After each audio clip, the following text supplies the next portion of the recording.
أهلا بيكم، أنا منى ودي قناتي على اليوتيوب.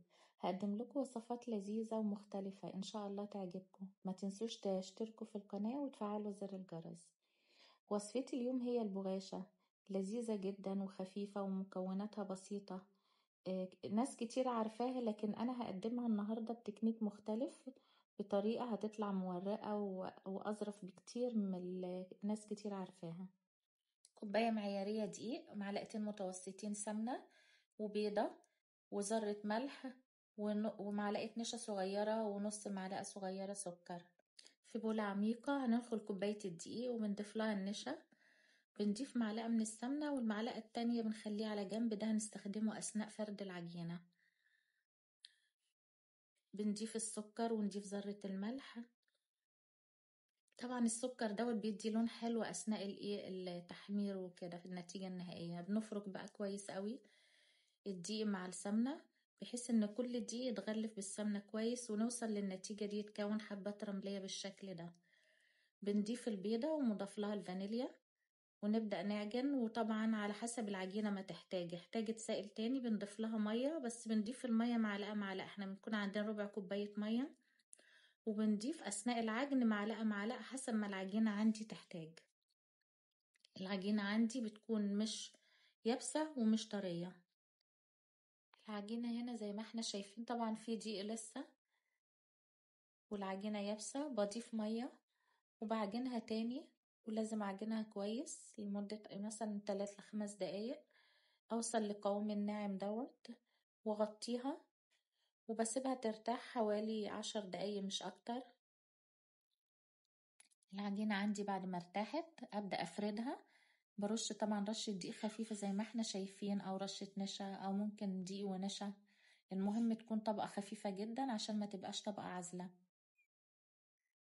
طبعا احنا حطينا نشا في العجينة، وبنفرد برضو ممكن على نشا، ده بيساعد في قرمشتها اكتر. كل ما نفرد العجينة وتبقى رقيقة اكتر او رقيقة اكتر يعني، دوت بيساعد في ان هي تبقى مورقة وعدد الطبقات كتير فيها، وبتبقى مقرمشة وتحفة. نتيجتها النهائية بتبقى تحفة. فعشان كده لازم نفردها فردة رقيقة جدا. نستمر في الفرد، وممكن بين كل يعني ممكن نفرد شوية ونبدأ نرش تاني رشة خفيفة من الدقيق أو النشا زي ما قلنا. أنا هنا استخدمت دقيق في الفرد،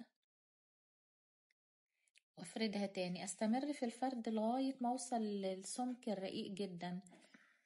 نستمر في الفرد كويس بحرص يعني، ولما نوصل للسمك اللي احنا شايفينه دوت، لو ملاحظين ان هي شفافة، بنوزع السمنة بقى. معلقة السمنة اللي كانت عندنا بنوزعها على العجينة، وبنغطي بيها العجينة كويس جدا من كل جنب، يعني منسيبش مكان الا لما بنوزع عليه السمنة بتاعتنا. طبعا في نقطة مهمة، ان احنا ممكن نستخدم زبدة، يعني ممكن بدل السمنة نستخدم الزبدة. نبدأ نرولها كده زي ما بنرول السينابون مثلا، طبعا على ضيق جدا، ونبقى حريصين لان هي رقيقة جدا. في الاول بتبقى صعبة شوية اول ما بنظبطها في الاول، وبعد كده بنرولها سهل جدا. طبعا هنا بنكمل بنرول العجينة بتاعتنا لغاية ما نوصل لنهايتها. نقطة كمان، السمنة عندي لو كانت سايحة بنسيب العجينة وهي مفرودة، وبعد ما دهناها بالسمنة بنسيبها شوية لغاية ما السمنة تتماسك اكتر، عشان اما نلفها رول ما تطلعش السمنة. ولو زبدة برضو بتكون بدرجة حرارة الغرفة، وبندهنها وبنلفها رول على طول، ما بتطلعش من العجينة بتاعتي. وبنرولها كل ما بنوصل للنهاية كل ما بتبقى اسهل. هنا بلفها بتبقى اسهل بكتير من الاول.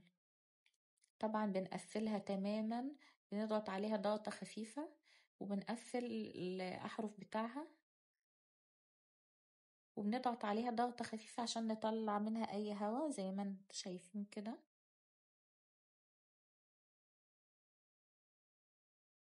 وهننقلها في طبق ونحطها في التلاجة، بس علشان السمنة اللي جواها أو لو كانت زبدة بتتماسك شوية، يعني حوالي ربع ساعة بالكتير. بعد كده بنطلعها من التلاجة. طبعا شوفوا متماسكة ازاي، وكانت ربع ساعة بالظبط. خرجنا العجينة بتاعنا من التلاجة زي ما احنا شايفين. طبعا احنا ضامنين ان المادة الدهنية جواها متماسكة، لما نفردها مش هتخرج منها المادة الدهنية.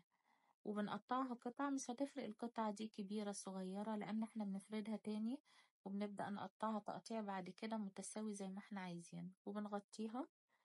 طبعا هنا مش باين في الفيديو الغطا لأنه شفاف قوي. وبنبدأ نفردها، طبعا بنغطيها عشان ما ينشفش وش العجينة ويشقق ويبقى شكله وحش. وبنفردها برضو بالرش رشة خفيفة جدا جدا من النشا أو الدقيق، ممكن أصلا نستغنى عنها. يعني أنا رشيت رشة خفيفة قوي وما رشيتش تاني، وفردت العجينة عادي جدا ما بتلزقش. السمك بتاعها بيبقى رقيق، ويعني مش رقيق قوي، يبقى فيها سمك شوية زي ما احنا شايفين في الفيديو كده، علشان تدينا الطبقات والتوريقة الحلوة اللي هنشوفها أثناء التحمير. طبعا التقطيع عندنا بيكون حسب الرغبة وعلى حسب ذوق كل يعني واحدة عايزة تعمل ايه. ممكن مربع، ممكن مستطيل، ممكن على شكل معين، ونرصها في صينية مرشوشة رشة خفيفة قوي، أو ممكن لأ، ممكن على ورق زبدة بنرصها. بنمسك قطعة تانية برضو بناخدها وبنعملها بنفس الطريقة، نفردها بنفس الطريقة زي ما احنا شايفين. انا هنا طبعا في الاول فردتها كده، بعد كده هحتاج ارش رشة خفيفة قوي قوي زي ما احنا شايفين، طبعا عشان اثناء التحمير ده بيدي نتيجة مش حلوة لو احنا فيها دقيق او نشا كتير. يعني قطعتها بنفس الطريقة ورصتها، وبستمر بقى اعمل الكمية كلها بنفس الطريقة لغاية ما اخلص البغاشة كلها. طاسة عندي وفيها زيت، طبعا بيكون تحمير في زيت غزير، بيبقى على نار متوسطة، الزيت يكون سخن طبعا، وابدأ احط البغاشة، وتكون النار متوسطة مش عالية ولا منخفضة، او ممكن فوق المتوسطة شوية.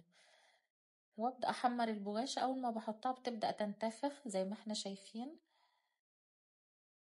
بسيبها شوية لغاية ما تاخد اللون الذهبي، وابدأ اقلبها عن الجانب التاني.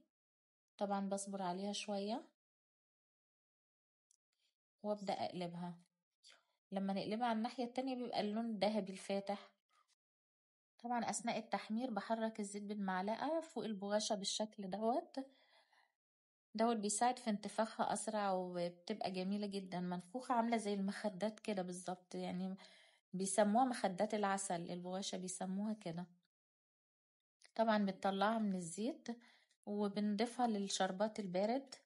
السيرب عندي بيكون تقيل، سيرب تقيل 3 كوبايات سكر، عليهم كوبايتين الا ربع مية وعصرة ليمونة. وطبعا بنشيلها على طول من الشربات، يعني على طول بنطلعها من الشربات ونحطها في طبق التقديم. طبعا البغاشة تحفة، هي حاجة فعلا صنف يستحق التجربة، لذيذة بشكل زي ما هنشوف دلوقتي في الفيديو مورقة. أتمنى تجربوها، وأنا إن شاء الله متأكدة إن هي هتعجبكم.